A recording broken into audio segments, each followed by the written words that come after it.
Senhoras e senhores, com um convidado mais que especial e apresentadores mais ou menos, estamos começando mais um Cuca com Salame, o seu café colonial disfarçado de podcast. No comando dessa mesa, este que vos fala, Luciano Trevisan, e ele, o nosso querido, idolatrado, salve, salve, Érico Pérez. Pelo visto, esse ficou o meu slogan, esse aí. Não, é fixo, esse é fixo. Esse fixou? Não, então tá bom. Não, ótimo. Assim, me acostumo com a ideia de ser idolatrado, salve, salve e tudo mais. Então tá bem. Luciano, vamos lá então, por favor. Apresente o nosso convidado. Tá bem.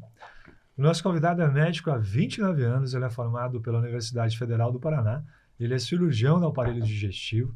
Nós estamos falando do filho da dona Nilza e do seu Luiz, do esposo da Charles, do pai da Maria Cecília, um dos profissionais de saúde mais respeitados e elogiados dessa cidade, Dr. Márcio Schinato. Seja bem-vindo, Dr. Schinato. Muito obrigado. Como está? Tranquilo? Tranquilo aqui na presença de vocês. Sempre tranquilo. Que bom, que beleza. Muito bem, Luciano, vamos fazer o nosso protocolo de... Patrocinadores, vamos lá. Iraci Cafeteria e Confeitaria, um dos estabelecimentos mais tradicionais e mais agradáveis e de maior qualidade nessa cidade, né? Verdade. Um local onde a gente é bem atendido, onde os produtos são de qualidade e deliciosos e que leva o selo de qualidade da família Ruara. Exatamente. Selo importantíssimo, hein? Quem mais? Temos a Meriz Hospitalar, empresa da Nick e do Eduardo, empresa aí muito respeitada pelos profissionais da saúde. Normalmente o pessoal da saúde que vem aqui elogia muito eles, né? E, enfim, uma empresa muito grande aí, está crescendo muito aí na nossa cidade. Tudo bem. Quem mais? Inovata Ambiente, a empresa do Gelson e do Fernando, uma empresa que tem um showroom fantástico, produz móveis e ambientes aí tanto para residências quanto para empresas, e que é sempre muito destacada pelos seus clientes pelo pós-venda, né? A Inovata realmente tem um pós-venda diferenciado. Quem mais? Quem mais? Beltrão Net, o provedor genuinamente beltronense. Esse é o outro slogan que ficou, né? Esse é o outro slogan que ficou. Ah, que isso ficou só aqui, sem né? o menor pedido da empresa. Nós que criamos ele ficou. Mas, enfim, planos de 90, 720 mega e realmente uma internet muito boa aí, eu assino embaixo. A gente diz que esse leva o selo de qualidade Érico Pérez, doutor. Um selo meio chatinho aí, mas enfim. Mas então tem qualidade. Se leva o selo dele, tem qualidade. Alguma qualidade, sim. Pois é, realmente. Tenho na clínica, tenho em casa, realmente não deixa a gente na mão. Estamos indicando aí. Quem mais, Luciano? Nós temos a nossa querida Vinoteca também. Temos vídeo da Vinoteca? Temos recadinho? Oi, pessoal, eu sou a Sá, da Vinoteca Vinho e Prosa. Se assim como nós, você é fã de cuca com salame e vinho, aproveita que tem o cupom especial para quem é ouvinte desse podcast. Vou colocar aqui na tela e você corre para o site fazer as suas compras. Isso aí. Realmente o Doug e a Sabrina se saem muito bem, né? Fazendo indicações, indicando produtos para o consumo quanto para presente, né? Eles sempre acertam. Eles saem muito bem. O incrível né? é que eles sempre acertam. Acertam, vão muito bem, realmente. Sempre acertando o nosso próprio paladar e o paladar do presenteado. do presenteado, né? Isso é verdade. Muito bem, agora a gente pede então para o pessoal se inscrever no nosso canal para ajudar aí o Cuca com Salame a continuar crescendo, né? E nos procurar também no Instagram, né?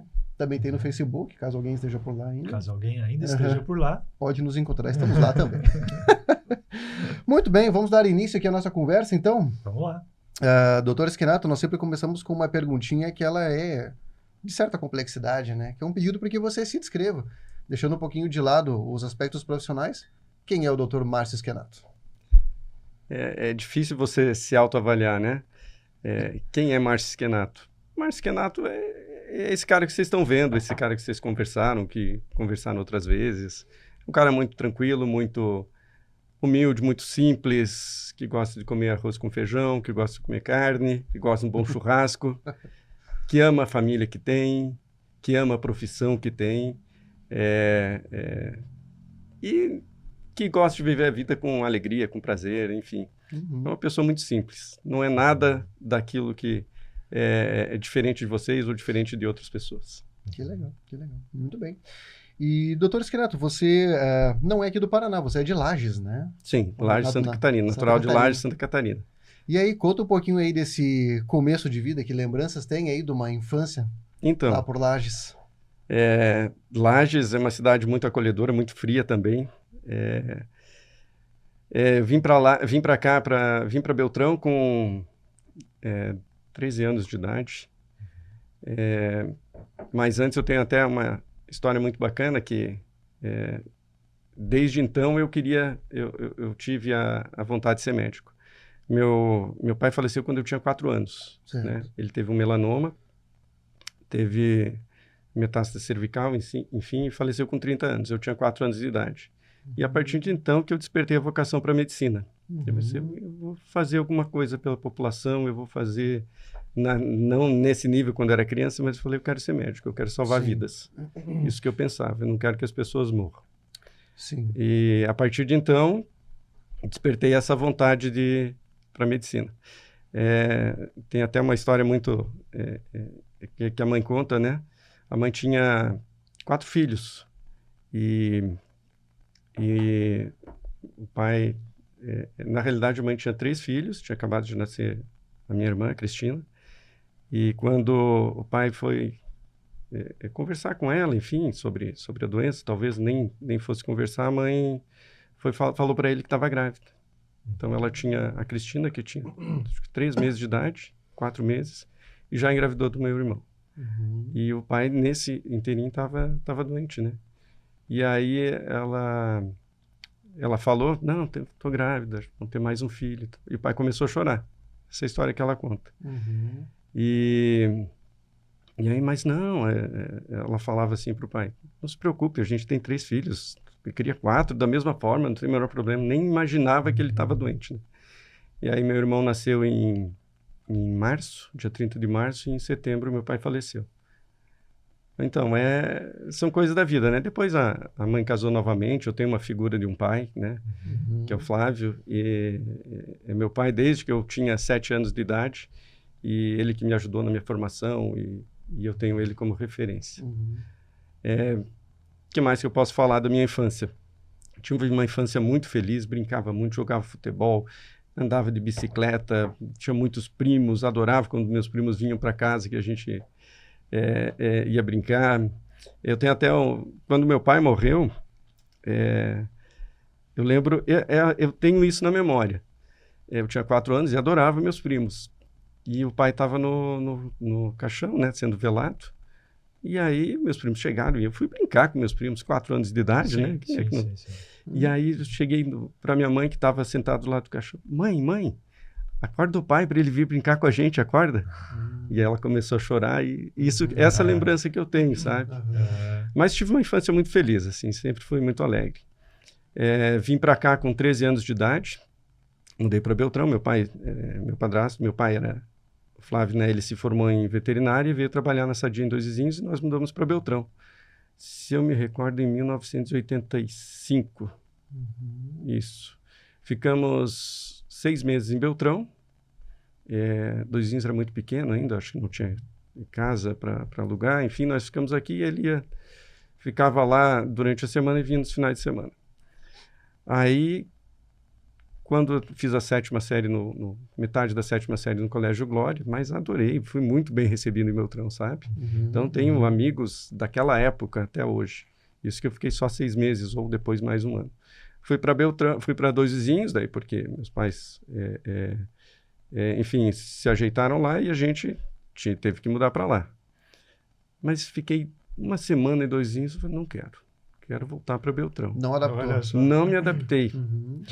Acho que inventei uma história pro meu pai, para minha mãe lá da escola. Enfim, não lembro qual a história foi exatamente. Lá é melhor. E aí eu falei, eu quero voltar para Beltrão, para os meus estudos e não sei o quê. E acabei que consegui cursar a 8ª série aqui, fiquei na casa de um amigo dele, isso. Mas depois da 8ª série não teve jeito.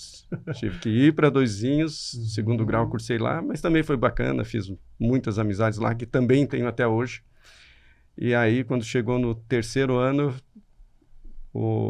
pro terceirão, meu pai queria que eu começasse a trabalhar na Sadia, né? Fiz até o concurso. E aí, passei no concurso para menor aprendiz, não sei o que era na época, algum Aham. estagiário. E aí, na entrevista, o senhor lá me perguntou, qual a sua intenção de trabalhar aqui? Você pretende seguir carreira? Eu falei, não, de jeito nenhum. Imagina. Foi bem sincero. Eu estou aqui porque meu pai pediu para eu trabalhar. Eu quero trabalhar, gosto de trabalhar, Aham. mas eu quero ser médico, eu quero seguir minha carreira profissional, então não devo ficar muito tempo. Sim. Estava entre 2 concorrentes, óbvio que eu não passei. Eu já passei por essa também. Uma vez no banco, né? Ah, E aí, imagina, eu gostava de desenhar, né? Achava que ia ser uhum. tipo, chargista, alguma coisa assim. Me mandaram para fazer um teste no Banco do Brasil na época. Uhum. Gostava. Aí na hora de falar, não, perguntas óbvias assim, né? Que disciplina você gosta? Eu, educação artística? Não sei, não fui chamado até hoje. Até hoje Até hoje esperando, não me né? chamaram. Não, é verdade. Eu acho muito interessante quando tem aquela que de alguma forma tu deixa escapar que tu não queria trabalhar naquele lugar, assim, mas tu não foi sincero na fala. Tu de fato estava tentando entrar no lugar, mas tu deixa escapar que não era bem. Aconteceu comigo recém-formado, né? E aí foi para trabalhar com psicologia organizacional, né? E eu não tinha zero interesse na psicologia, né? Porque sempre quis clínica. E aí fiz a entrevista e tal, e tinha me saído bem, assim, tive a sensação de que o entrevistador tinha ido com a minha cara, né? E aí chegou na hora de eu me despedir dele, e ir embora, eu fui cumprimentar ele e fiz assim, né? Então tá bom. Um gesto. Como o Luciano, eu tô esperando até hoje. Dá um soquinho. Assim, é engraçado como o inconsciente se manifesta, né? Ele deu um jeito de dizer assim, eu vou dar um jeito de sabotar esse Deu um negócio jeito aqui. de avisar o cara. Não, Não me chama ele que eu vai. não vou ficar aqui não, né? Isso aí acontece. Mas interessante como realmente, assim, a medicina é sempre muito evidente para ti, né, doutor? Sempre. Sempre. Acho que muito desde claro que eu me conheço que- por gente, eu queria ser médico e tenho ela dentro da minha vida. Certo. E foi o que motivou a saída para Curitiba. O terceirão Isso. foi em Curitiba daí. Aí eu cheguei pro meu pai e pra minha mãe e falei, eu quero ser médico, acho que aqui em Dois Vizinhos eu não vou conseguir isso, então eu preciso de uma chance. Eu quero 1 ano em Curitiba, se eu não passar no vestibular, eu volto, trabalho, faço o que vocês quiserem, mas eu preciso de 1 ano. Se vocês me derem essa oportunidade, eu tenho certeza que eu vou abraçar ela e vou conseguir. E aí foi combinado 1 ano. Cheguei em Curitiba, tinha uma prima da mãe que morava lá. O marido dela foi me receber na rodoviária, nunca tinha visto, ele nunca tinha... Para ir para Curitiba hoje, para ir para São Paulo, para ir para a Europa hoje é muito fácil, né? Mas na época, eu pequenininho, 16 anos, para ir para Curitiba é como hoje você ir para a Europa sozinho. Era um Enfim, desafio, né? É um Sim, desafio sim. muito grande. Nossa. E aí ele foi me receber na rodoviária, ele falou, eu vou estar com tal roupa. E aí a gente combinou, encontrei ele foi procurar pensões comigo. Nossa, e eu fiquei desesperado. Onde é que eu vou morar? Em cada pensão.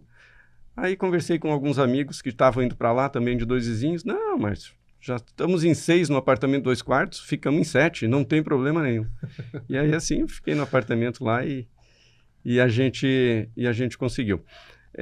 Fiz 1 ano de terceirão e pré-vestibular, e aí já no primeiro vestibular de medicina eu consegui ingressar na Universidade Federal do De Paraná. primeira. Que beleza. Mas também foi 1 ano de muito estudo. Sim, muito muita estudo, dedicação. de Mas muita o dedicação. Márcio sempre foi um aventureiro, né? Ele veio morar em Beltrão sozinho, praticamente, né? Sim. O que não é todo mundo que é disposto a fazer isso. Não, né? não. Porque é sair de casa, né? É sair de uma zona de conforto. né? Depois né? de morar com 6 amigos, não é uma moleza. Não, assim, não, com também, certeza né? não, né? Que vai te impor novos desafios aí. Né? Sempre, né? Aí é uma isso coisa aí. diferente. Deve ter um lado divertido e deve ter boas histórias Tem desse muitas período. histórias desse período. Alguma publicável, doutor? Talvez algumas publicáveis, né? Eu sei que a gente aprontava muito nesse apartamento. Teve até uma vez, a gente gostava, sabe que você está na faculdade, você gosta de fazer festa com os amigos, gosta de sair, enfim, e a gente gostava muito de jogar truco, né? No apartamento lá, sábado à noite, o que a gente ia fazer? Ia tomar cerveja ou tomar alguma coisa, jogar truco e música alta, né? Chegou umas 2h da manhã, toca o interfone. Meu Deus, pronto. Aí vai lá, Márcio, você que gritou 6, vai lá atender.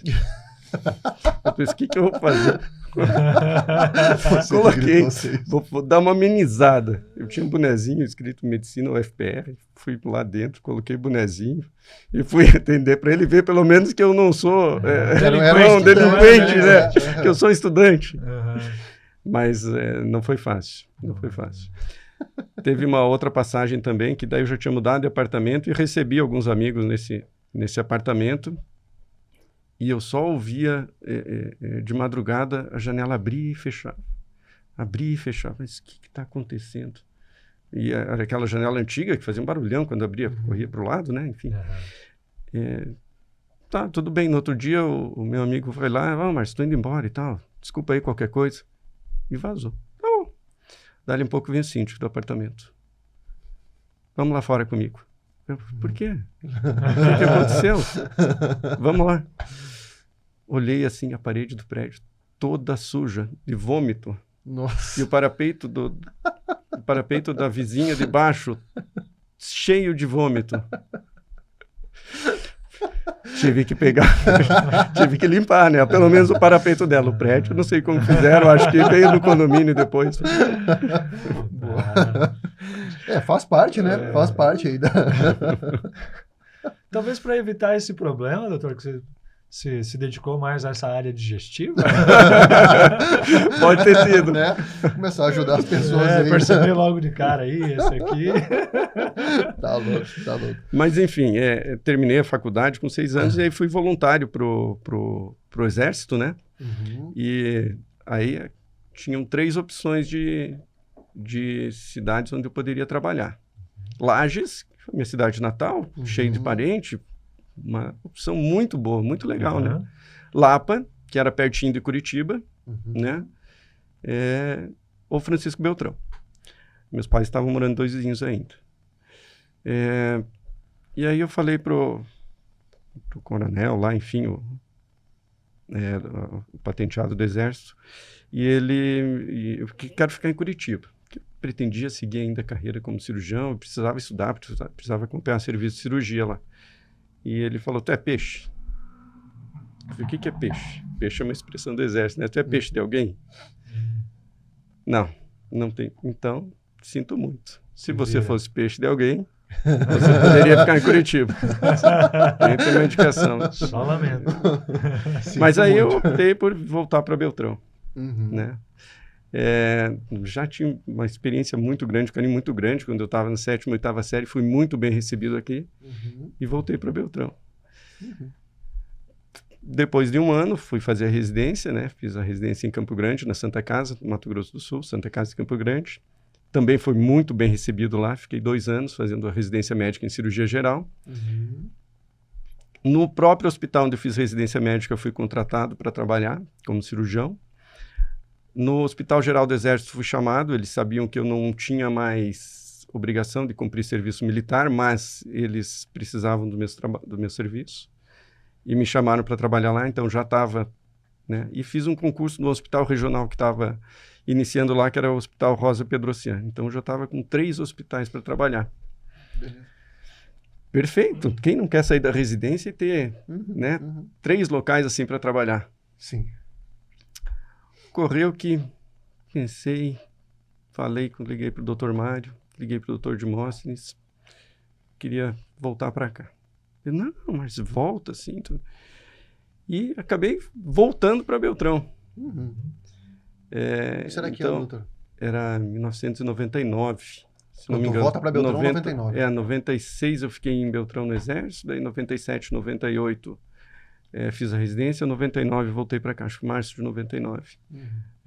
Mas o que eu queria chegar num ponto é o seguinte, que olha quantas vezes eu fui e voltei. Sim, sim. Né? Como Então, o é a Beltrão 4ª sempre vez. teve um efeito magnético. E aí o que falam acho que é da água do Marrecas, né? Quem toma água do Marrecas... Tem essa história aí. Ou não sai daqui, eu sempre volto. Então, e aqui é a cidade que eu tenho um carinho muito grande, onde eu conheci minha esposa, onde nasceu minha filha, enfim. Por falar nisso, doutor, como é que você conheceu a Charles? A Tcheles, como eu conheci a Tcheles? A Tcheles, ela era farmacêutica em frente ao hospital, a policlínica, né? E eu tinha... a farmacêutica que trabalhava dentro da policlínica também era tia da Tcheles, né? A Cleusa. E tinha duas moças funcionárias do hospital que falaram: doutor Márcio, o senhor tem que conhecer a Tcheles. Mas quem que é a Tcheles? Ela trabalha aqui em frente, a farmácia. Daí faz o seguinte, vai lá e compra alguma coisa pra gente. Estou precisando de uma dipirona. Eu fui lá e fui comprar alguma coisa e conheci a Tcheles. E conversando com ela, a gente se acertou, enfim. Quer dizer, já havia um movimento. Já havia um movimento. O pessoal já tinha percebido que daria certo. Aí depois a avó dela internou no hospital, né? Internou com o doutor Alceu, ia fazer uma cirurgia, mas estava hipertensa e acabou que foi suspensa a cirurgia. E aí ela estava lá e nós acabamos conversando novamente e depois estou com ela até hoje. Acho que a gente faz esse ano 24 anos de casados. A parte da avó era verdade, não era como a necessidade de comprar. Não, essa era verdade. Estava internado, foi casual. Foi casual. Não apareceu lá fazendo Olha, tem uma neta, doutor. Que acontece muito, né? Sim. De Acontece muito. Tá bem para esperar, né? Mas então tem essa história aí com a avó da Tcheles, então, que e depois, ajudou aí a aproximar. E depois eu acabei operando essa hérnia dela. Olha só, você que acabou Eu operando. acabei tirando o paciente do doutor Alceu. Mas é porque era parente já, né? Não, brincadeira. Foi uma emergência que ela teve uma hérnia encarcerada, encarcerou a hérnia no sábado à tarde, enfim, tive que operar. Não é fácil operar parente, viu? Às vezes imagino que sim. Acho que tem aí, deve ter uma dose de responsabilidade. De adrenalina a de mais, adrenalina, né? Enfim. Não sei, alguma coisa a mais aí, né? Tem alguma coisa a mais. Muitos me perguntam se eu operaria minha mãe. Eu acho que sim. Se eu operaria meu irmão, acho que sim. Minha esposa, operei minha esposa. Ela teve apendicite, eu operei. Minha filha, aí eu não sei. É diferente, sabe? É diferente. Sim. Eu acredito que sim, porque a gente já tem uma certa experiência e um discernimento para você compreender que aquilo ali você tem que fazer o teu melhor. Independente de quem esteja ali. Mas acho que com filho talvez eu sentisse um pouco. Sim. Sim, normal. Não, realmente aí Não, pesa. Pesa muito, né? Porque a gente tem muito cuidado por eles, né? Tem. É um amor indescritível que você tem por um filho, né? Você ama tua esposa, ama tua família, ama tua mãe, mas o amor que você tem por um filho é muito diferente. Né? é totalmente diferente. Eu lembro do dia que ela nasceu, me arrependo muito de não ter acompanhado ela tanto quanto eu gostaria que tivesse acompanhado, em virtude da minha profissão e a minha esposa até briga comigo, você sempre usa isso como... Mas é fato, é difícil você trabalhar. Às vezes eu penso que talvez medicina devesse ser um sacerdócio, né? Mas eu jamais viveria sem família. Mas você tem que ter uma dedicação exclusiva por teus pacientes. Naquele momento que você está operando alguém, você não pode estar mais ligado em nada que está ao seu redor. Você está ali para atender aquela pessoa. Aquela pessoa está vulnerável, dependendo totalmente de você. Sim. Um erro que você cometa ali vai comprometer a vida dela, comprometer a saúde, né? Vai trazer consequências graves, muitas vezes, ou então pode abreviar a vida dessa paciente. Sim. É uma responsabilidade muito grande. É uma profissão de muita responsabilidade. Muito grande. O Dr. Márcio até comentou antes essa coisa da atenção ao paciente, né? Que no caso dele, não é uma coisa que acontece só em momentos assim tão determinantes quanto uma cirurgia, mas na própria consulta. O doutor falou que, inclusive, ele não atende celular, né? Quando está atendendo alguém. Por quê, doutor? Não, eu acredito o seguinte. Naquele momento que você está atendendo um paciente, você necessita de concentração, você necessita de raciocínio clínico. Esse é um ponto. Mas o que eu penso é que naquele momento, de alguma forma, o paciente que chegou até você, ele está pagando pelos seus serviços, seja via plano de saúde, ou seja particular, ou até mesmo pelo SUS. Alguém está pagando pelos seus serviços, alguém comprou os seus serviços. Então, se esse paciente comprou aquele horário, aquela meia hora de consulta, aquele horário não é mais meu. Aquele horário é do paciente. Eu não posso interromper uma consulta para atender telefone. Então, já aviso minhas secretárias, não me interrompem em consulta médica. Se tiver algum recado para falar, dê no intervalo das consultas. Mas na consulta médica eu preciso estar ali focado no meu paciente. Esse horário é dele. Isso já é bem determinado. Sim, é uma... É porque, assim, isso acontece bastante, né, doutor? Infelizmente, aí pensando, acho que na saúde como um todo, assim, de às vezes tu perceber que tu não tá com total atenção do profissional ali, né? Isso. O que eu faço, eventualmente, eu atendo outros colegas, né, que pode ser uma emergência, né? Então, algum colega, ó, quando elas têm, se é um médico que está me ligando, porque às vezes eu faço isso. Porque às vezes eu estou no consultório com o paciente na minha frente e eu já preciso resolver o problema desse paciente, ó, preciso que você vá consultar com fulano de tal. Essa semana mesmo eu precisei do serviço de um colega, na mesma hora eu falei, ó, preciso falar contigo, mandei um WhatsApp antes, pode me atender? Ele na mesma hora já me respondeu, já liguei para ele e falei, ó, preciso que você veja essa paciente, essa sim hoje. E a paciente já foi direcionada ao consultório dele naquele mesmo dia às 4 da tarde. Então já resolvi o problema daquela paciente que não era de minha alçada.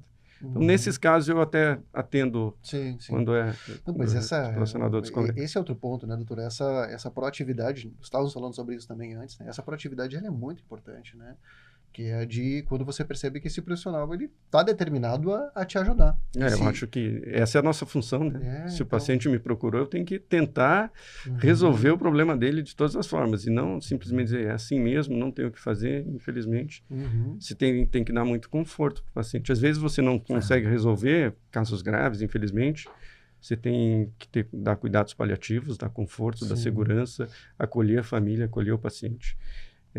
Eu acho que essa relação médico-paciente é extremamente importante. Eu acho que é isso que está faltando muito na medicina hoje em dia.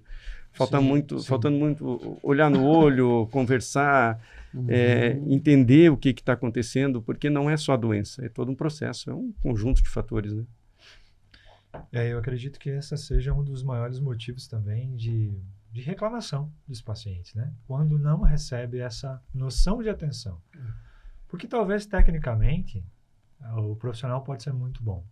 Agora, se ele não dá atenção, a pessoa ela não confia naquele profissional, né? Sim.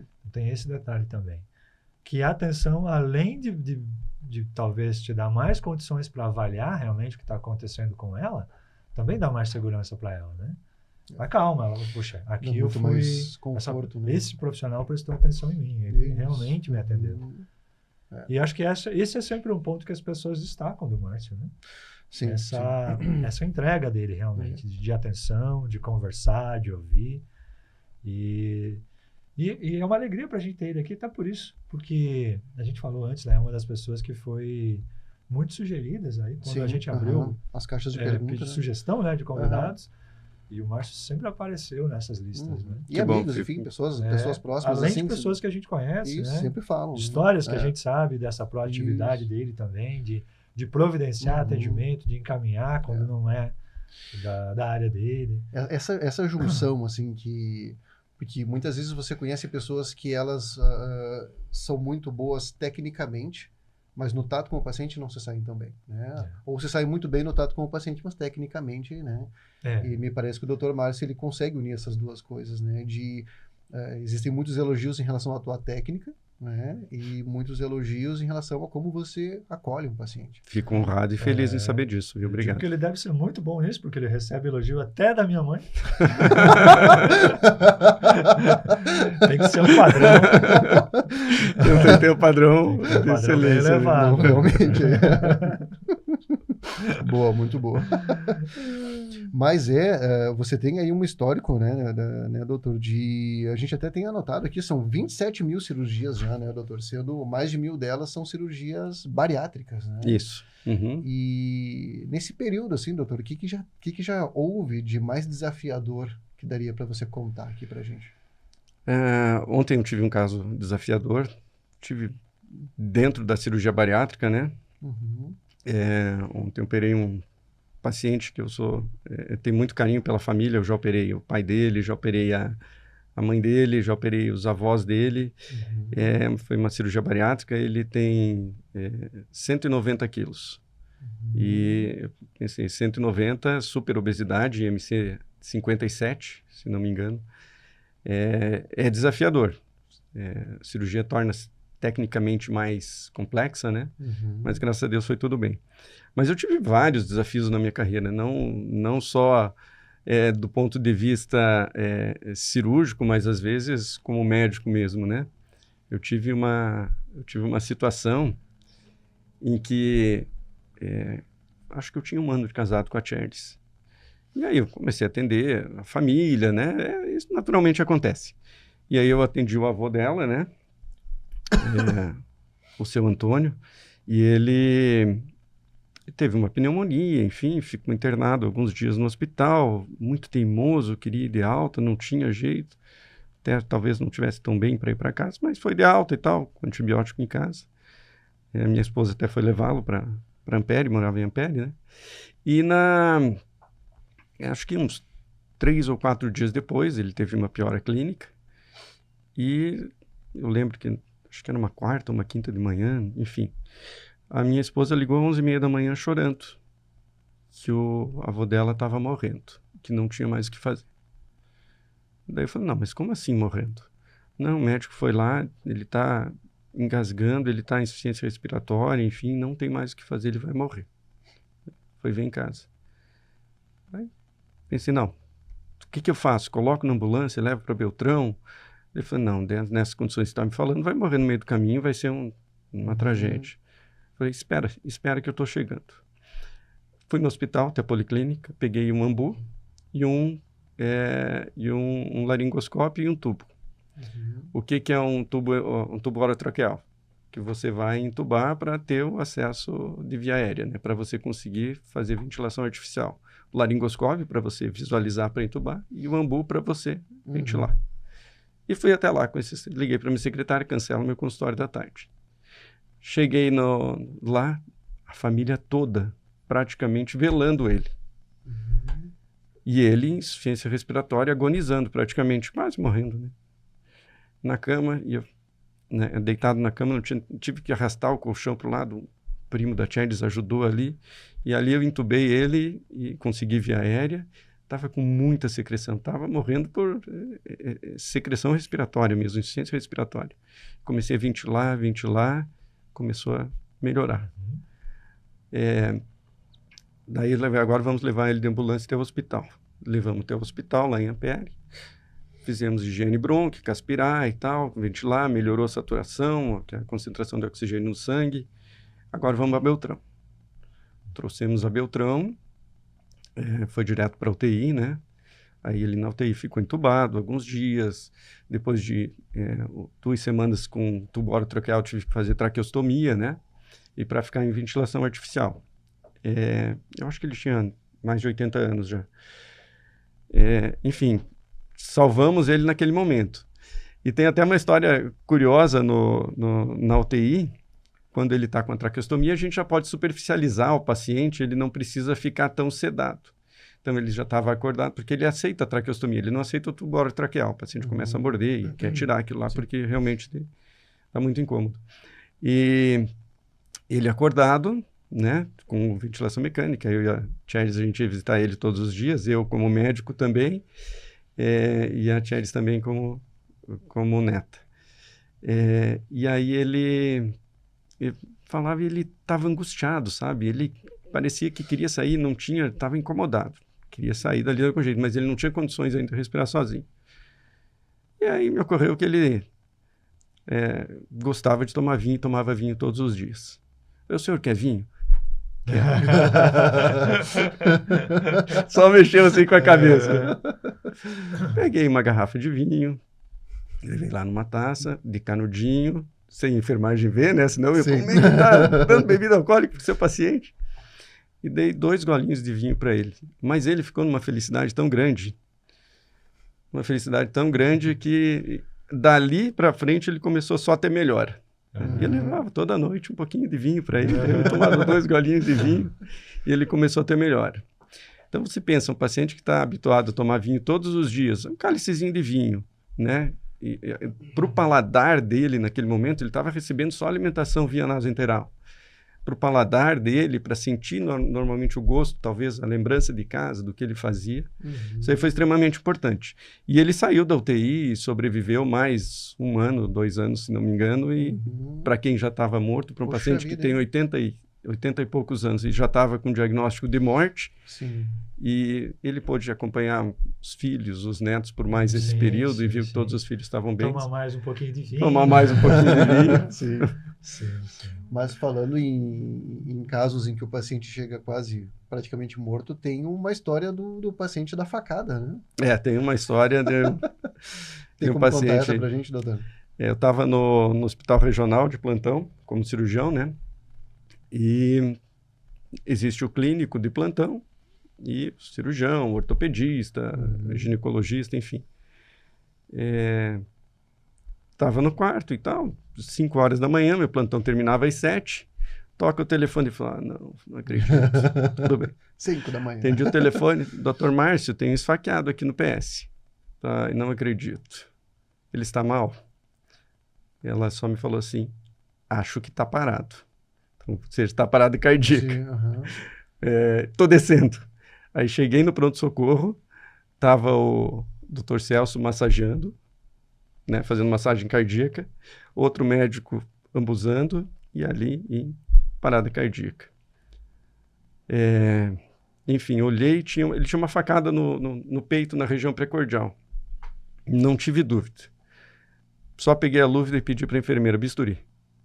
Abri o peito dele ali, no pronto-socorro. Porque a gente sabe qual o mecanismo de morte nesses casos, de facada em região precordial. Então a gente sabe o que tem que fazer. Se você não for rápido, o paciente morre. Isso tem que ser muito rápido. E ele tinha o que a gente chama de tamponamento pericárdico, em que a facada no coração faz com que saia o sangue do coração, mas a gente tem uma membrana que reveste o coração que chama-se pericárdio. E esse sangue fica coagulado, aprisionado no pericárdio. E o coração fica espremido, não tem como bater. Então não adianta fazer massagem cardíaca, adianta para manter a circulação até naquele momento, tentar manter, e a ventilação, mas você tem que tirar esse coágulo. Então eu não tive dúvidas, eu peguei o bisturi e abri o peito dele ali, coloquei o dedo, coloquei a mão no tórax dele, abri o pericárdio, tirei o coágulo e começou a sangrar. Daí, porque você tirou já o coágulo, descomprimiu, uma facada no coração, começou a sangrar. E jorrava sangue, eu só coloquei o dedo. E fiquei ali. O coração voltou a bater, olhei no monitor, tá traçado bom, tá ventilando, oximetria já melhorando, saturação de oxigênio normal, e eu com o dedo ali. O que vamos fazer? Centro cirúrgico. Vamos para o centro cirúrgico. O centro cirúrgico chama anestesista, ele estava entubado, paciente inconsciente ainda, pela hipóxia, enfim. Aí veio o anestesista, manteve em plano anestésico, e eu com o dedo ali. E agora? Dr. Celso, dá o seu dedo aqui, coloca o dedo aqui, que eu vou me paramentar. Eu estava só de luva, sem nada. E aí me paramentei, aí voltei, coloquei os campos cirúrgicos, ele tirou o dedo dele, eu mantive o meu dedo, tem um pontinho ali no coração, parou de sangrar, acho que não deu 1 semana, esse paciente estava em casa. Para alguém que já estava morto. Nossa. São histórias da medicina, né? Mas é exatamente isso, né? A necessidade aí do raciocínio extremamente rápido. Senão e você agir, perde. né? Tem que ser, são minutos. Se você não pensar em minutos ali, no teu raciocínio clínico, você perde o paciente. E perde mesmo. E é muito rápido. Sim. Nossa. O doutor é praticamente um especialista na cirurgia bariátrica. Pela quantidade já feita. Tem mais de 1.000 pacientes que foram submetidos à cirurgia bariátrica, né? E falo isso com muito orgulho. E temos um índice excelente de resultados, né? Um baixíssimo índice de complicações, graças a Deus, porque complicação em cirurgia bariátrica é difícil de se resolver. E o engraçado é que, assim, todos os meus pacientes bariátricos, eles não se tornam só pacientes bariátricos. Para qualquer problema que eles tenham, eles vão te ligar, eles vão te mandar um WhatsApp, eles vão voltar no teu consultório, até para você orientar no que fazer. Os familiares deles também, normalmente acabam se tornando seus pacientes, porque acontece uma relação médico-paciente tão grande que eles sentem confiança cada vez maior em você, né? E a mudança que você proporciona no paciente é incrível. Normalmente, o paciente que chega no consultório é um paciente, ela está deprimida, ela tem, vai sem maquiagem, cabelo preso, roupa larga, ela, né, tem uma autoestima muito baixa, muito baixa. É impressionante. Depois, quando faz a cirurgia e começa a emagrecer, muda completamente a vida dessa pessoa, né? Elas até têm um termo, eu não gosto tanto desse termo, que se falam em borboletar, né? Quando você faz a cirurgia bariátrica, você está borboletando, porque você está saindo daquele casulo que você vive, você vai viver uma vida mais... né? E é muito bom proporcionar isso para as pessoas. De fato, é uma transformação muito grande, né? Muito. E, doutor, desde que surge a cirurgia bariátrica até hoje, quais foram os avanços nesse aspecto? Tiveram avanços enormes, né? Mas o que eu poderia citar seria a cirurgia videolaparoscópica e hoje a cirurgia robótica. Né? Então, o paciente com obesidade ou superobesidade, ele tem, para você acessar a cavidade abdominal dele é muito difícil, né? Você pensa em abrir o abdômen de um paciente com 200 quilos, né? As complicações que isso pode ter, né? Da abertura, o trauma, a agressão.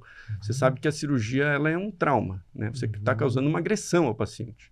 E isso desenvolve que a gente aprende lá na faculdade, que é a resposta metabólica ao trauma.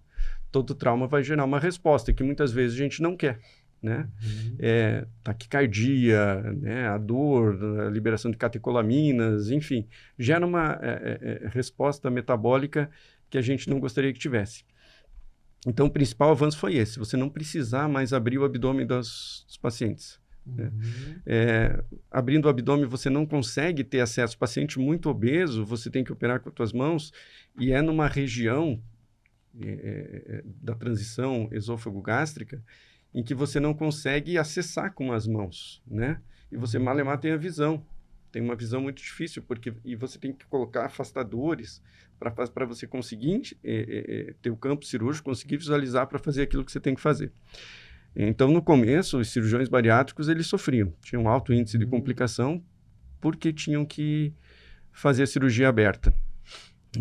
E hoje em dia tudo mudou. Via laparoscópica, você opera através de portais, olhando um monitor de vídeo, que te dá um acesso fácil à área a ser operada, e com isso você tem menos agressão, cirurgia mais rápida e menor resposta metabólica ao trauma. E hoje em dia um avanço ainda maior com a cirurgia robótica, em que você tem movimentos mais precisos, você tem articulação de pinças dentro da cavidade abdominal, e com isso você consegue fazer movimentos mais precisos e menos lesão tecidual ao redor da área de dissecção. Diria que é um avanço na medicina e um avanço para nós cirurgiões também, porque você aprende uma técnica. Quando eu fiz a residência de cirurgia, estava começando a cirurgia laparoscópica no Brasil. E eu até comento que os colegas meus de residência não gostavam de entrar em cirurgia laparoscópica, porque o preceptor ele demorava muito para operar. Uma cirurgia de videocolestectomia demorava 3, 4 horas e era chato. Você tinha que ficar segurando a óptica e segurando a vesícula. E o preceptor acabava se batendo e não conseguia fazer a cirurgia porque estava iniciando o processo. Mas eu pensava, isso é o futuro, então eu vou ficar aqui, eu quero acompanhar, eu quero ver as dificuldades, eu quero aprender com as dificuldades. E nesse ponto que a gente tem que evoluir sempre. É difícil você aprender a operar de uma forma, e durante esse processo já ter que aprender a operar de outra forma, e agora tem que aprender a operar de outra forma com a cirurgia robótica. Ela tem mais ou menos a ideia da cirurgia videolaparoscópica, mas o cirurgião ele está comandando os braços de um robô, que ficam acoplados ao paciente, né? E as pinças acopladas nesses braços, e você movimenta esses braços através de uma câmera e de um joystick em que você fica fora do campo operatório. Né? É um avanço muito grande mesmo, né? É um avanço bastante grande. Mas o que determinou a evolução da cirurgia foi isso. É claro, tem os grampeadores que melhoraram as empresas. A engenharia hospitalar melhorou muito a qualidade dos grampeadores, os trocáteres, as pinças de instrumental cirúrgico. A gente evoluiu muito na questão na questão visual, na questão de tecnologia. Então, a gente tem imagens, a gente tem câmeras que operam em 3 dimensões e a gente praticamente parece que está dentro do paciente operando. Então, é fantástico, a evolução é fantástica. E para quem faz cirurgia, isso é fascinante. Isso é o supra-sumo. É isso, né? Há essa necessidade de necessidade de se aprimorar, de ficar atento a tudo que está chegando, mas para o paciente e para o cirurgião é incrível, né? É um avanço gigantesco. É incrível. E para quem gosta de operar, eu às vezes quando saio de férias, eu adoro sair de férias, adoro viajar com a minha família, mas parece que falta alguma coisa.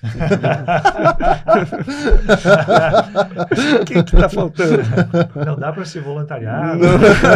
Fui no hospital lá, olha, tem meio vago aí. Onde é que está o pai? Não, ele foi ali, né? Vamos tirar uma cirurgia ali. No hospital ali, mas já volta. Né? Parece que nós somos viciados em trabalho, literalmente, né? Mas eu acho que assim, quando você gosta daquilo que você faz, né, você faz com prazer. E aí você é feliz, né? Se você acorda todos os dias, meu Deus, eu tenho que de novo fazer aquilo que eu não gosto, imagina quão maçante, quão chato será a tua vida, né? Quando você acorda todos os dias e você fala, vou para o consultório, vou ver gente, que eu gosto de ver gente, vou conversar com as pessoas, vou ouvir o que elas têm a dizer, vou operar, que é aquilo que eu mais gosto de fazer. Isso não tem, é incrível, é um prazer enorme, né? E doutor, como que está hoje a indicação para cirurgia bariátrica? Como que você bate o martelo no sentido de que, bom, este é um paciente para essa cirurgia? Como está isso hoje? A gente tem critérios que são determinados pela Sociedade Brasileira de Cirurgia Bariátrica e Metabólica, né? Em que a gente considera muito o índice de massa corpórea, né? O índice de massa corpórea corresponde ao peso dividido pela altura ao quadrado. Né? Então, uma paciente que tem um índice de massa corpórea X, ela tem indicação de cirurgia com comorbidades. O índice de massa corpórea normal de uma pessoa que não está em sobrepeso e não está obesa, vai de 20 a 24,9. Quando o paciente tem 25 a 29,9 de IMC, consideramos ela com sobrepeso.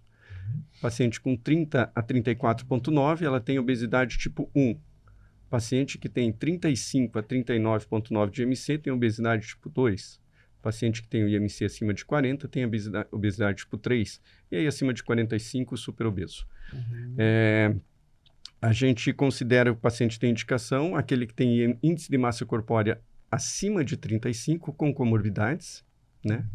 É obesidade tipo 2 com comorbidades. Quais comorbidades seriam essas? Seriam doenças que seriam agravadas pela obesidade ou desencadeados pela obesidade, como diabetes mellitus, como a hipertensão arterial, como a apneia do sono, como problemas articulares, né, artralgias, que sejam agravados, artrose, enfim, hernia de disco, que sejam agravadas pela obesidade. E hoje entrou uma gama enorme de doenças. Até se você tem comprovado que você tem problemas psicológicos relacionados à obesidade, você tem indicação cirúrgica, desde que você tenha IMC acima de 35. E aqueles pacientes com IMC acima de 40, têm indicação cirúrgica independente de ter ou não comorbidade. Sim. E ainda dentro dessa área, doutor, como é que é a preparação para uma cirurgia dessas, né? A pessoa tem que começar a se condicionar muito tempo antes, envolve alguma preparação psicológica antes também? Como é isso? A avaliação psicológica eu acho de extrema importância, sabe? Até para você evitar que o paciente tenha algumas outras compulsões no pós-operatório. Mas nem sempre todos fazem, né? Muitos já têm aquele imediatismo, já querem fazer de imediato. Tem pacientes que chegam no consultório e já vêm acompanhando há algum tempo e já vêm pensando, não, aí quando resolvem fazer naquele momento. Tem pacientes que são muito intempestivos, que querem chegar no consultório e não, quero fazer cirurgia semana que vem. Você tem que lidar com esses dois lados, né? Normalmente, a primeira consulta de cirurgia bariátrica demora em torno de 1 hora, porque você tem que conversar tudo. Você tem que entender qual é o processo, entender por que aquela paciente tem obesidade. A obesidade é uma doença de prevalência mundial, multifatorial, tem questão genética, tem questão de hábitos, tem questão psicológica, e você tem que avaliar o paciente como um todo. Então, se demora muito tempo nessa avaliação, né, de conversa com o paciente, aí você tem que entrar numa outra questão da parte de exame físico, tem que entrar na questão da parte técnica da cirurgia, porque ela quer saber como é que funciona, ela quer saber o pós-operatório, então você já entra também nesse aspecto de pós-operatório com relação à dieta, quanto tempo vai voltar ao trabalho. Então, é uma consulta que demora muito tempo, reposição de vitaminas, enfim. É uma consulta mais demorada, mas a gente consegue esclarecer muito esse paciente.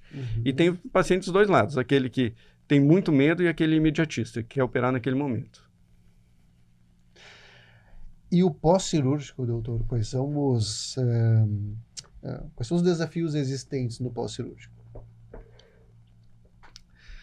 No pós-cirúrgico, eu acho que um dos maiores desafios hoje é manter a paciente saudável e manter a paciente sem recidiva, que não volte a engordar. É um dos desafios grandes, porque um dos grandes problemas para nós é quando você tem recidiva de doença, quando o paciente volta a ter obesidade. Existem algumas formas da gente manipular. Hoje em dia se discute isso muito nos congressos. O que fazer com a recidiva, como trabalhar a recidiva, é um dos maiores desafios. Existem técnicas cirúrgicas, existem medicamentos, mas a gente sabe que esse paciente é mais difícil de trabalhar e provavelmente pode ser que a gente não tenha o sucesso desejado. Tem a questão psicológica também, tem o desafio muito, tem alguns pacientes que desenvolveram alcoolismo, é muito difícil de se tratar, tinham compulsão por comida e passaram a ter faz uma substituição né? por álcool, e álcool é muito difícil de você tratar o alcoolismo. Mas, enfim, a gente tem profissionais aí capacitados para também ajudar nesse processo. A gente tem que falar, né, Érico, que não sou eu. É uma equipe multidisciplinar. Então, a gente depende do psicólogo, a gente depende do nutricionista, a gente depende do cardiologista, a gente depende do fisioterapeuta, a gente depende do anestesista. Então, é toda uma equipe que está dentro do processo para tratar o paciente com obesidade. E como anda essa questão da obrigatoriedade do acompanhamento psicológico, doutor, ou da avaliação? Como que está isso hoje em dia? Os planos de saúde, eles exigem que tenha avaliação psicológica pré e acompanhamento pós-operatório para liberar a cirurgia bariátrica, né? O paciente privado, no caso, não há uma normatização da obrigatoriedade de avaliação psicológica, tanto no pré quanto no pós-operatório. Entendi. No particular não há essa... Pelo sistema público de saúde há essa obrigatoriedade também. O paciente tem que passar por uma avaliação psicológica para... Né? Mas eu acho que é interessante. Eu acho que o paciente precisa ser avaliado psicologicamente até para não desenvolver doenças pós-operatórias. Não, realmente, acredito que esse cuidado, quando tu fala que existe uma equipe que há indicação, né, que mesmo no particular poder indicar, porque realmente, né, existe sempre uma chance muito grande das coisas estarem muito associadas, né? Então, por isso que vem toda essa questão dessa obrigatoriedade quando pensa no plano ou pelo SUS, né? Sim. Tem nós ficamos sabendo que tem uma outra curiosidade, uma né? Lenda? Uma lenda? Uma lenda? Vai, Luciano. Não, vai você. É que tem várias, né? Tem várias. Não, eu ia falar da paciente Iglesias. Essa eu não sei qual. A Iglesias. A Iglesias é uma paciente, nós temos um carinho especial por ela e pela família dela. E foi uma das minhas primeiras pacientes aqui em Francisco Beltrão. Cheguei da residência, pronto para operar. Nossa, estou preparado para qualquer coisa. Mas não é bem assim, né? Chegou num sábado à noite, paciente com o que a gente chama de abdômen agudo, com dor abdominal intensa, vômitos incoercíveis e em mau estado geral. Chego lá, pronto-socorro, uma menina de 17 anos. Na época a gente não tinha tomografia, não tinha muito recurso. Raio-x de abdômen, olhei assim no raio-x, todo branco, todo velado o abdômen dela. Mas onde é que está o intestino aqui? Vamos para a cirurgia. fizemos uma laparotomia e ela tinha o estômago que ia até a pelve. O estômago fez uma distensão gástrica aguda que a gente nunca tinha visto isso. Nunca tinha visto na residência. Fiz uma distensão, depois a gente vai estudar, é claro.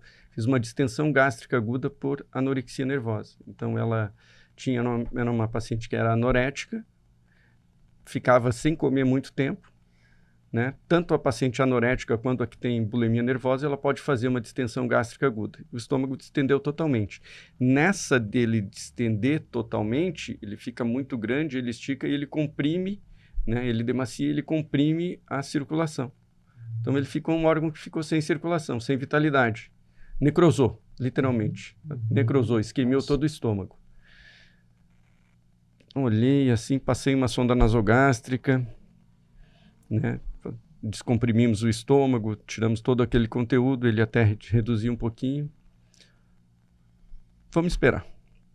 Fechei o abdômen da paciente, ótimo.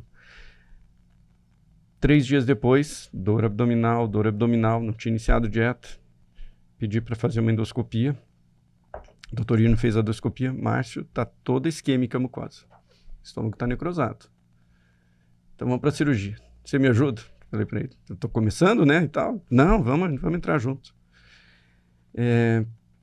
Fizemos cirurgia, tivemos que fazer a gastrectomia total. Uma paciente de 17 anos que já era magra, né? Porque tinha anorexia nervosa. Imagina uma paciente com...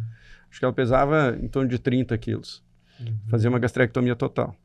Fizemos a gastrectomia total, tiramos o estômago, fizemos uma reconstrução que a gente chama em Y de Roux, levamos o intestino até o esôfago e ela sobreviveu, né? E aí, repondo vitaminas, né? Então, com alguns sintomas e tal, e eu acompanho ela já nesses 25 anos de profissão que eu estou aqui. E eu tive e ela daí se casou, né? E depois de alguns anos de casado queria ter filhos, né? Fez algumas consultas com o ginecologista e não conseguia. E, enfim, ela conseguiu fazer uma fertilização in vitro e deu certo. Deu certo. E ela veio esses dias com o bebê no colo. Então é uma satisfação muito grande você ver uma paciente com 17 anos naquela situação, né? E hoje ela está com um filho, está feliz com a família dela. Enfim. Não, recompensador, né? É muito... Com certeza. E tem uma história ainda dela que durante a cirurgia estava fazendo a reconstrução e a gente tem que levar o intestino até o esôfago, né? E na hora da anastomose, a alça ficou torcida. A gente torceu a alça e o mesentério ficou torcido. Depois de ter feito toda a anastomose. E a anastomose esôfago jejunal é difícil de fazer. A gente não tinha via laparoscópica aqui ainda naquela época, senão cirurgia aberta. É muito difícil fazer. E aí, o que vamos fazer? O doutor Irno já tinha saído da cirurgia. Eu estou sozinho aqui, chama o doutor Irno de volta. E ele voltou, o que aconteceu? Torcemos a alça. Vamos ter que desfazer. A gente teve que desfazer. Refez a anastomose, mas essa não fica, tecnicamente não fica perfeita. Você vai fistulizar, vai complicar, ela vai morrer, não vai sobreviver. Paciente desnutrida, né? Com 30 quilos. Mas deu tudo certo, não teve uma complicação no pós-operatório. E graças a Deus hoje ela tá aí bem. Que bom. Mas entre as histórias curiosas... Eu acho que agora sim eu sei o que tu queria perguntar. Sim, há uma lenda por aí que ele fez o próprio diagnóstico de apendicite, né? E aí... É verdade, doutor? Mas não quis se auto-operar também? Até gostaria, né? Mas acho que não ia ter condições. A minha esposa estava grávida até, né? E no dia anterior, eu não estava legal. Cheguei em casa, não quis almoçar. Depois do almoço, vomitei. À tarde, fiquei no consultório com dor epigástrica, muita dor no estômago. Vomitei no consultório, não estou legal. Fui no hospital, tomei um Buscopan, fiz uma medicação, enfim. Tá bom. Mas nem imaginava que era apendicite. No outro dia, atendendo no consultório, mas uma dor na fossa ilíaca direita, uma dor, mas... Aí tô com apendicite? Aí eu sentei na frente do ultrassom, passei o ultrassom, olhei, putz, apendicite. O que eu vou fazer? Tá bom. Cheguei em casa na hora do almoço, falei, não vai almoçar? Não, tô com apendicite. Mas como assim apendicite? Ela é grávida. Eu tô com apendicite. Mas e aí o que você vai fazer? Tem que operar. Mas quem vai operar? Não sei. Liguei no hospital, eu falei, ia fazer uma videocolestectomia às 4h. E aí pedi para a enfermeira, agenda uma cirurgia para mim. Mas qual é o nome do paciente? Márcio Skenato. Não, doutor, nome do paciente. Então é Márcio Skenato. Ué, tem apendicite. E quem que é o cirurgião? Eu falei, não sei, deixa que eu vou procurar um cirurgião agora. Então tá bom, mas o senhor vai operar? Vou operar meu paciente. É que pra gente é tão comum isso, a gente já tá tão habituado que, né, pra você, vou ter que operar de apendicite. Cancela tudo e vai pro hospital. Sim. E aí liguei pro doutor Irno, tô com apendicite. Pode me operar? Mas como assim apendicite? Não, é apendicite. Já marquei a cirurgia, a gente tem uma visível. Eu só esperando Só vem. Liguei pro doutor Alceu. Doutor Alceu, tô com apendicite. Mas como assim, Márcio, apendicite? Apendicite. Você pode me operar? Posso. Eu chamei o doutor Ir também, vocês veem na hora que me opera aí, vocês resolvem a questão. Aí fui pro centro cirúrgico, e a minha esposa, mas como assim? Você vai operar ainda, vai trabalhar? Mas sim, como é que eu vou desmarcar a cirurgia da minha paciente? Não, eu tô bem, eu só tô em jejum para fazer a cirurgia depois. Um pouquinho de dor, né, tomando analgésico melhora. E aí foi que eu operei a minha paciente, depois fui pra sala ao lado, a doutora Dionísio me anestesiou, aí eles fizeram a cirurgia, foi tudo bem. No outro dia, eu tinha aquela minha paciente internada, pedi para desconectar o soro, fui passar a visita, liberei ela, dei alta, voltei para o meu internamento. Para a gente é tão habitual, habitual isso, a gente já está lá dentro e... Sim. É rotina. Não, mas agora eu quero perguntar sobre uma outra parte aí. Uma outra área em que ele se dá bem? Não, pois é, em que ele quase foi um profissional, né? E por muito pouco nós não temos esse médico aqui, né? Poderia ter sido um atleta, um jogador de futebol. Como é que é essa história que tu te saia muito bem, ou ainda te sai, né? Pois é, o futebol sempre foi minha paixão, né? Uhum. Adorava jogar futebol desde que eu era moleque, imagina, um moleque com uma bola nos pés e tinha aquele quichute, não sei se vocês lembram, não sei se é da época de vocês, mas adorava morral, quichute, não. Ia pra vida. Dava pra dar 15 voltas com o cadarço ao redor do quichute, na canela. Tinha o quichute do Rambo. Né? Isso já era mais avançado. Do lado da casa dos meus avós tinha um pasto lá onde tinha uns boizinhos lá que, né, pastando e tal, e ali era nosso campinho de futebol. E o campinho era legal, às vezes tinha até os dejetos. Às vezes tinha grama, mas o que tinha mais era de verde, eram os dejetos e aí caía em cima dos dejetos, jogando bola, mas era muito divertido. E sempre foi minha paixão. Na faculdade, teve um campeonato interperíodos dos times da medicina, eu me saí muito bem, e aí dali me chamaram para o time da medicina e teve o intercursos. E aí um campeonato de futebol de salão e tal, e fui convocado para a seleção da Universidade Federal do Paraná.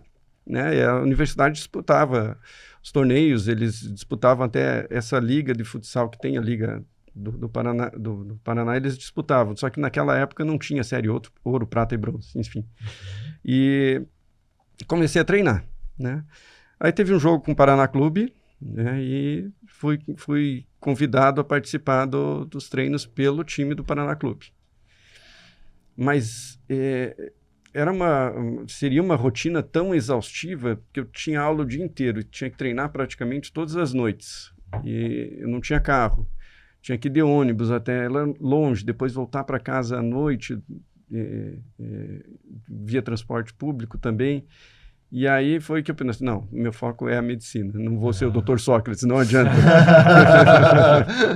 Então, desisti, saí até do time da universidade, não é para mim, eu não consigo, é muita coisa. Eu optei por ficar só na medicina. Mas quem sabe, né, poderia ter seguido a carreira de jogador de futebol. Hoje eu jogava muito futebol, jogava na turma da quarta, no Santa Fé. Eu tive um problema no tornozelo, no tendão de Aquiles, e eu tinha dor todos os dias, nos dias seguintes ao jogo de futebol. Não conseguia nem caminhar. E Aí daí teve a pandemia, que acabou que as turmas foram dissolvidas, que não podia jogar futebol, e deixei de jogar futebol, comecei a jogar tênis. E no tênis não me doía. Incrível que não me doía. Eu fiz uma ressonância e na ressonância tinha microfissuras, tinha calcificação com possibilidade de rotura. E daí eu pensei, não vai dar, vou romper o tendão de Aquiles e depois ter que operar, enfim. E no tênis não me incomoda em absolutamente nada. Só que é difícil você começar um esporte novo depois de velho, né? Então, no tênis eu já não me dou tão bem quanto me dava no futebol. O risco de ser convidado para representar o país, então, é nulo. Nulo, zero, nulo. E aí não dá para ficar criando essa esperança aí. E eu gosto de praticar corrida também, né? A corrida é você contra você mesmo, né? Só contra os seus limites. Então, é difícil, impossível praticamente a gente pegar pódio, mas o desafiador para a gente é manter os 12, 15, 20 quilômetros num pace legal, sem parar, enfim. Eu sou apaixonado pela corrida e um dos meus objetivos agora é fazer uma maratona. Vamos ver se eu consigo isso nos próximos 2 anos, quem sabe. Uma meta. Boa. E o truco, doutor? Abandonou lá atrás? Ou... Nunca mais joguei truco. Nunca mais joguei truco. Ficou na faculdade. Jogo uma canastra com meu sogro, com a minha sogra no domingo à tarde, que é boa a companhia deles, e aí a gente se diverte lá. Eles brigam bastante jogando canastra, mas é divertido. Acirrada, joga eu, meu sogro, a Tchernes e a mãe dela. Eu falo, não dá para misturar as duplas. Se deixar meu sogro e minha sogra jogarem juntos, dá briga. Eles já brigam assim, jogando separados, imagina jogando juntos. Sim. E falando em família, esse é um ano importante, né, doutora? A Maria Cecília tá fazendo os 15 anos, né? Como é que é? Vai ter festa aí? Como é que tá a organização do... Maricília está fazendo 15 anos. Esse ano ela tem... Um dos sonhos dela era fazer uma festa de 15 anos. E a festa dela agora está marcada para dezembro. Já estão nos preparativos aí. Ela já convidou os amigos que vão dançar, já convidou um príncipe que vai dançar com ela. Está muito empolgada. Tudo organizado, tudo organizado. Espero que seja uma festa legal. É a nossa única filha, né? E assim, tenho que proporcionar para ela uma vida que ela seja feliz, que ela seja feliz, sempre com responsabilidade. Ela é muito, muito bem educada. Eu tenho orgulho da Maria Cecília, viu? Tenho muito orgulho dela, porque ela é muito educada com todos com quem ela conversa, e só vai muito bem na escola, e só recebo elogios dela. Que coisa boa. Isso é gratificante, mas mesmo eu estando um pouco ausente, né, por conta do meu trabalho, reconheço isso, mas a minha esposa é fantástica na educação dela, e eu acho que ela se espelha muito nos pais. Então, se os pais têm uma postura, ela vai adquirir aquela postura. Tanto que, assim, eu e minha esposa somos muito tranquilos e talvez a gente tenha esse bom relacionamento com a sociedade porque a gente recebeu isso de casa também, né? Eu acho que tudo isso reflete. Sim. Claro, tem casa, tem a escola, mas tudo é reflexo daquilo que você vê em casa. Então, ela vai se comportar exatamente da forma com que ela vê o comportamento dos pais. Não, muito bom, realmente. Muito bem. Mudando de área, doutor, você está vivendo um novo momento que é a construção da sua nova clínica. Como é isso? O que os pacientes podem esperar desse novo espaço? Aonde será? Obra não é fácil, né? Dizem que não. A obra não é fácil, né? Dizem que não. Não. Então vamos deixar um pouquinho as dificuldades que a gente teve durante a obra lá. Isso aí acho que não vem ao caso, mas não é fácil. Você faz um orçamento e é claro que você vai gastar muito mais. Isso aí todo mundo já sabe, né? Mas assim, a gente está com um projeto muito legal. A gente está com... a gente construiu um prédio quase anexo à Policlínica, ali em frente ao pronto-socorro da Policlínica, né, na União da Vitória.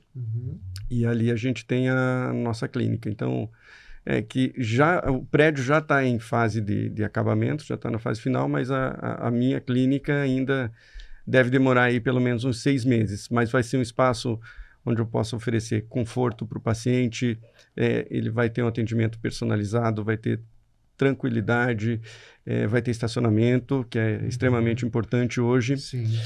a gente projeta fazer, porque muitos pacientes bariátricos às vezes têm que repor vitamina por via endovenosa. E às vezes a gente receita, o paciente não tem o que fazer, a gente vai fazer um centro, uma sala só para infusão de medicamentos que seja necessário.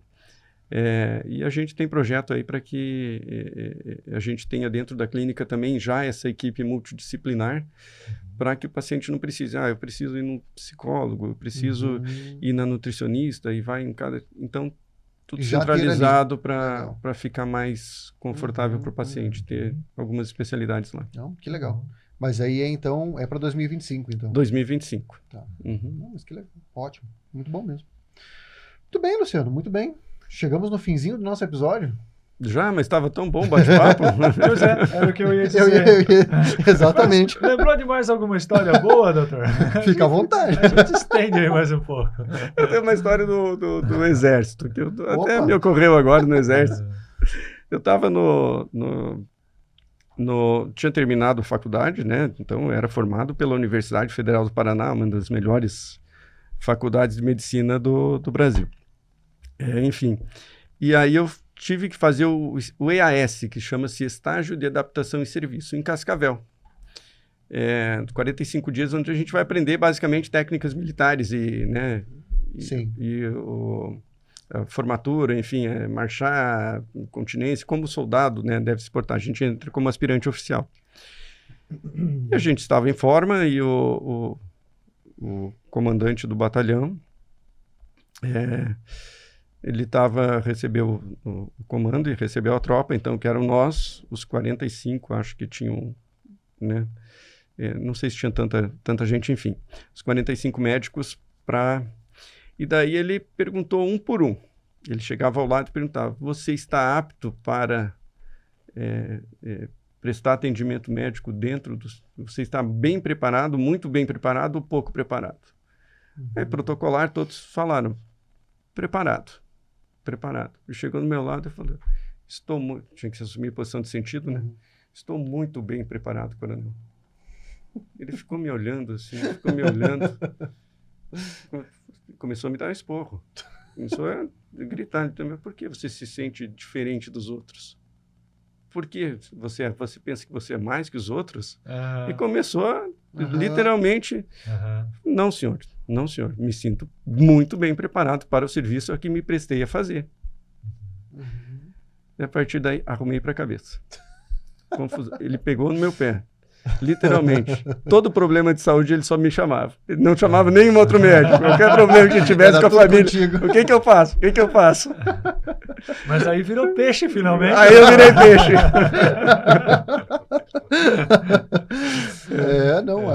O mundo da bola.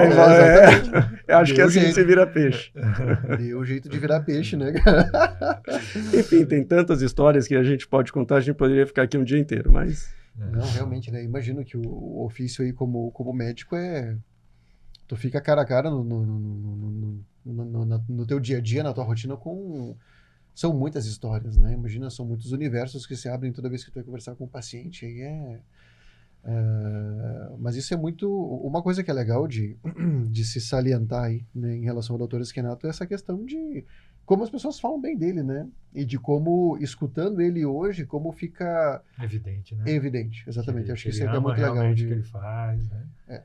Que tu ama o que tu faz e... Pode não, essa postura é uma coisa que de olhar você já vê que ele é uma pessoa que tá atenta, que tá prestativa, né? Que tá disposta a ouvir também. Isso. Que isso eu acho que é um grande diferencial, né? A gente conversa com pessoas, às vezes, que você percebe nitidamente que elas não estão te ouvindo.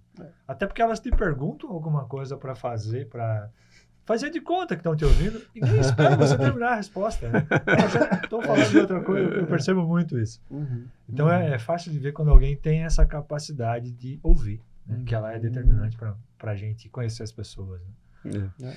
E também, Luciano, a gente... falou de muitas histórias alegres, né? Mas a gente tem histórias tristes também. Muitas histórias tristes.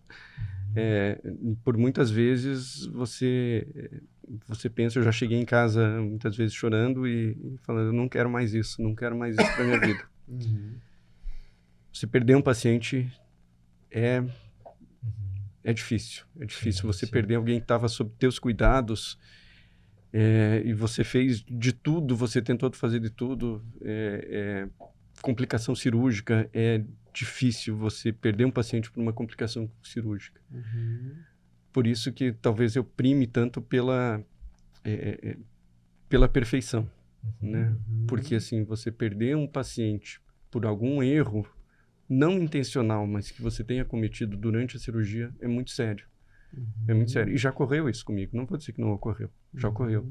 E você chega em casa e pensa em desistir.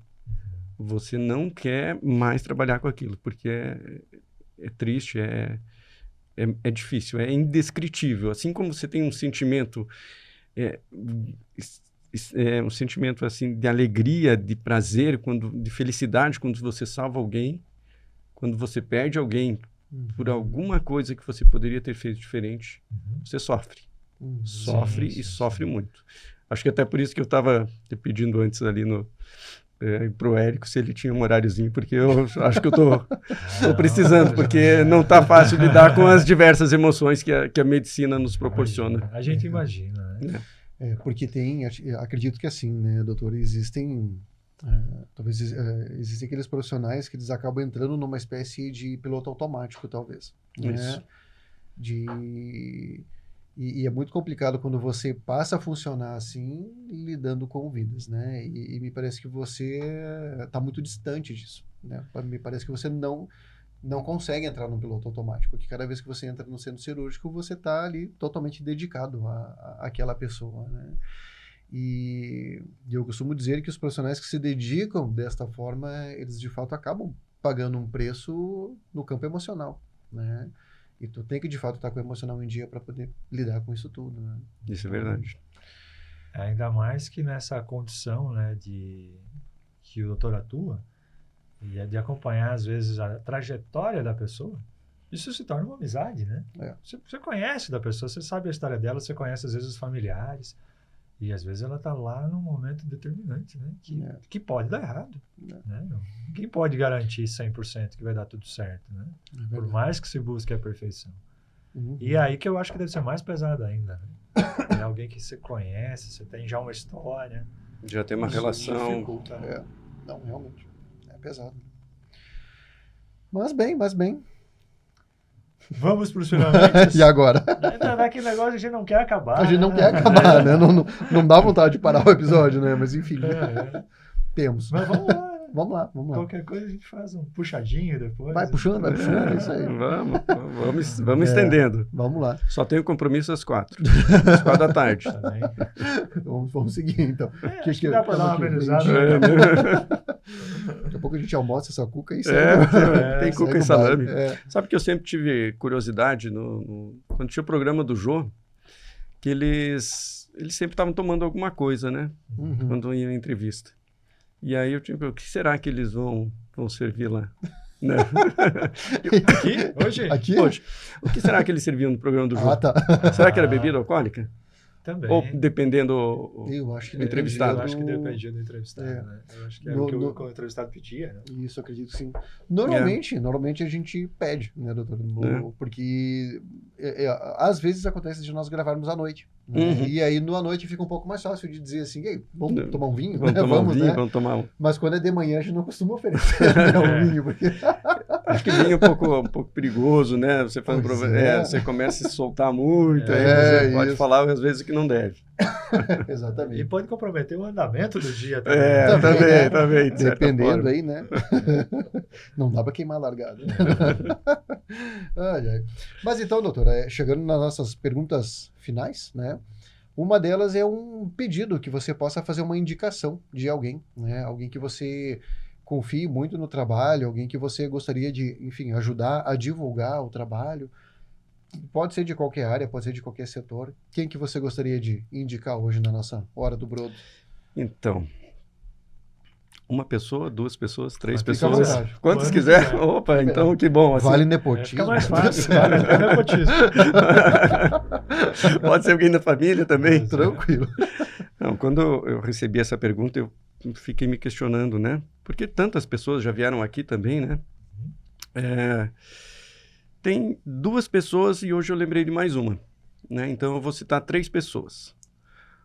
Uma pessoa seria alguém que é empresário. Eu acho ele muito gente boa. Conversa com todo mundo. Não vejo ele tendo inimizade com ninguém. Conhece gente de todas as classes, de todos os credos, de todas as idades e se relaciona bem com eles. É investidor, ele montou aqui um centro de eventos que a gente precisava, acho que a cidade precisava. E eu gosto muito dessa pessoa, é o Elton Maronese. Né?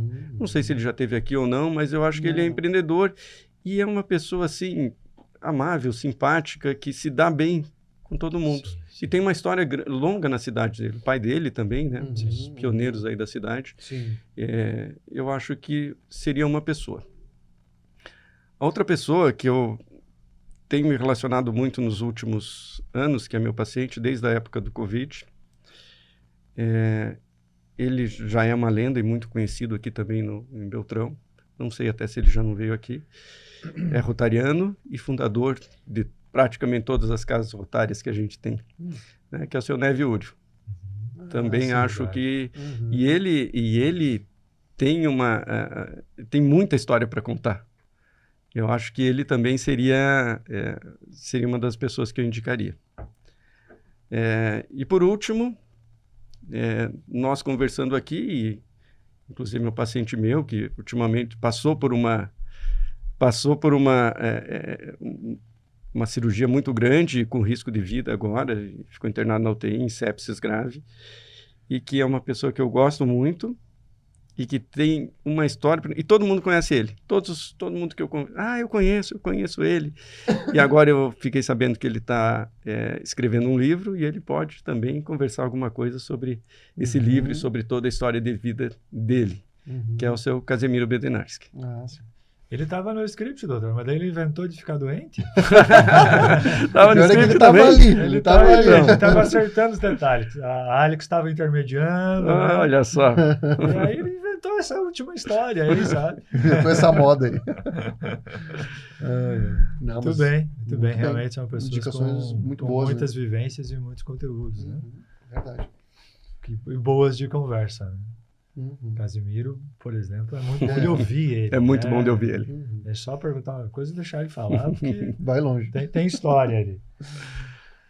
Mas vamos para a última. Vamos lá, Luciano. Doutor, se pudesse voltar no tempo e falar lá com o Márcio de 17 anos de idade, que conselho daria para ele? Eu diria para ele assim, chegar lá, filho, é o seguinte, os números da Mega Sena de 2024 para 2025 são esses. Não me esqueça! Memoriza isso aí. É por isso que o prêmio vai ser... Não, brincadeira à parte. Todo mundo já pensou isso. Todo mundo já viu de volta para Todo mundo.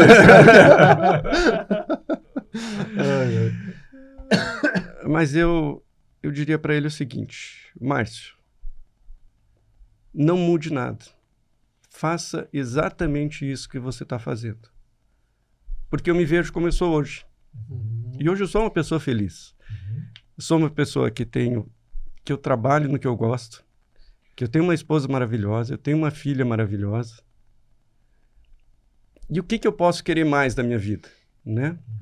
Eu acredito muito no efeito borboleta, né? Se você muda um detalhezinho da tua vida lá no passado, teu futuro vai ser totalmente diferente, Sim. né? Imagino se numa decisão, quando eu estava lá em Campo Grande, eu já estava tudo... Se eu decido ficar lá, eu não estaria aqui conversando com vocês hoje, não estaria aqui. Eu não teria Maria Cecília, não teria Charles como minha esposa. Sim. Então, assim, alguma coisa que você mude no teu passado, né? Ou uma orientação que você receba agora vai mudar todo o teu futuro. E eu gostaria de ser hoje exatamente como eu sou. Não gostaria de mudar nada. Posso ter meus defeitos, ter minhas virtudes, mas eu não mudaria nada na minha vida. Eu seria exatamente como eu sou hoje. Muito bem. Muito Muito bem. bem, boa resposta. Muito bem, Luciano. Finalizamos então? Chegamos ao fim do... Uma certa pena, né? Um Tá acertador, bom, né? Porque realmente o papo tá muito bom. Mas, E enfim. não, realmente foi um prazer mesmo aqui ter hoje. E o prazer foi meu, eu agradeço o convite, fiquei muito honrado, né, e surpreso ao receber esse convite, mas fico extremamente feliz, gostei muito de conversar com vocês, viu? Que Vocês bom, são entrevistadores incríveis, viu? Vocês conseguem Acho que deixar a nos saímos gente bem. muito tranquilo, vocês saem muito bem, conseguem deixar a gente tranquilo Obrigado. e conseguem tirar, eu acho, do entrevistado aquilo que ele tem realmente para falar. Ah, que legal, nós Mas- nos esforçamos. E não, ficamos muito felizes com a sua vinda. A gente gosta muito, assim, quando consegue trazer pessoas que a comunidade gosta, né? Uhum. Isso foi, inclusive, digamos assim, é o núcleo do nosso pensamento para convidar as pessoas, né? Sim, Convidar aham. pessoas que tenham aceitação, realmente. E nesse aspecto, eu acho que o Márcio é uma unanimidade, né? É. Bom, ele leva até o selo Dona Isolde de aprovação. Não é para qualquer um. Então Manda um foi- beijo para dona Isolde. Então foi realmente Não, mas uma é. satisfação ter você aqui. É uma satisfação Muito obrigado mesmo. por E- arrumar tempo para estar aqui com a gente também. Isso. Agradecemos obrigado. muito, muito mesmo.